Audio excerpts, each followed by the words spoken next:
Hey, make Birria Tacos with me. Okay, so I had cut the meat into four pieces individually. You want to get a chuck roast, and then you want to add it to your crock pot, and then you want to add water to your crock pot and season your crock pot like so, or you could just season your meat if you would like. I have the California chili peppers and also the Anche chili or peppers. And then I put it into my personal blender with the garlic and the onions. Blended it up and added it into the crock pot with the meat that is done.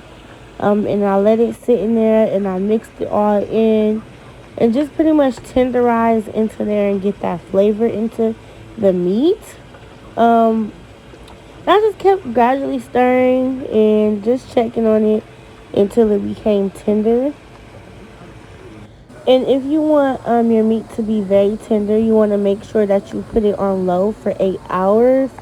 It's okay if you want to leave it in for 9 to 10 just to be safe, but your meat should come out shredding and falling apart like so.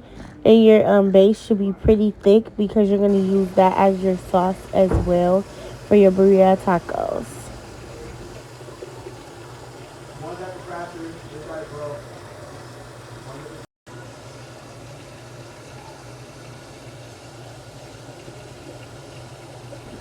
Like, look how juicy that sauce is. And that's going to be that sauce you dip that juicy taco into. And it just go crunch and burst in your mouth with your quesadilla cheese. So you want to take that sauce too. And you also want to use it to fry. Yes, fry your shells. And enjoy. Enjoy. Enjoy.